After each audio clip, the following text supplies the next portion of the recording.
আসসালামু আলাইকুম ওয়া রাহমাতুল্লাহি ওয়া বারাকাতুহু। আপনারা সবাই কেমন আছেন? জানি আপনারা সবাই ভালো আছেন এবং ভালো থাকবেন দোয়া করি। আমি আছি ভালো, আপনাদের দোয়া আলহামদুলিল্লাহ।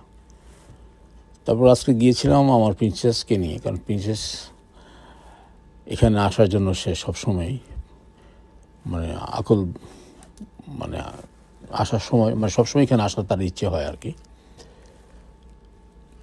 তো এখানে তো আমি অনেকবার আসছি, আপনারা দেখেছেন, কিন্তু তারপরেও সে জিদ করে আসার জন্য যে আজকে আবার তাকে নিয়ে আসলাম। একটু ঘুরে চলে যাব, বেশিক্ষণ থাকবো না, ঘন্টা 2 ঘন্টা ঘুরে তারপর চলে যাবো আর কি। তাকে একটু দেখিয়ে দেই, বা সেও খুশি হলো, আমি একটু খুশি হলাম আর কি। কারণ প্রিন্সেস যখন যেটা বলে সেটা করতে হয়, না করলে হয় কি তার মনটা একটু খারাপ হয়ে যায় দেখলাম। এমনিতে যদি আমার সাথে মন খারাপ হইলে আমার কাছেও ভালো লাগে না। এই জন্য আমি কিন্তু সময় যখন আছে ঠিক আছে চলো যাই, একটু ঘুরে আসি।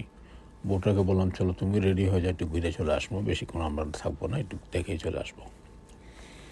ঠিক এভাবেই আমরা আসি আর কি। হঠাৎ করে কোনো প্ল্যান নাই, কোনো প্রোগ্রাম নাই, বাস এমনি আমরা চলে আসি।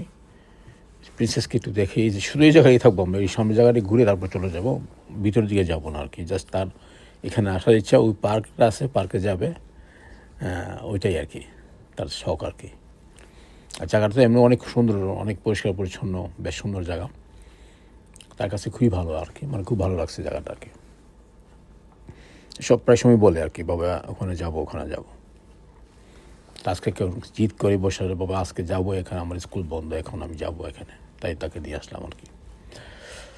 সাথে একটু ভিডিও করে নিলাম, কারণ এটা তো আমার অভ্যাস, কারণ আমি সবসময় কোথায় যেখানে যাই না যাই কেন একটু ভিডিও করি, আর সেটা আপনাদের উদ্দেশ্যে, আপনাদের দেখানোর জন্য আর কি। তা আমার কাছে অনেক ভালো লাগে, তাই একটু একটা ডকুমেন্ট করে রাখি আর কি, একটু থাকে আর কি, স্মৃতি থাকে গেল একটা, আর আপনাদেরকে দেখিয়ে দিলাম, আপনাদের কাছে ভালো লাগলো, একটা জিনিস দেখলেন, একটা অভিজ্ঞতা হলো, আনন্দ পেলেন এই আর কি। যাই হোক, সবাই ভালো থাকুন, সুস্থ থাকুন, আবার আসবো আরও একটি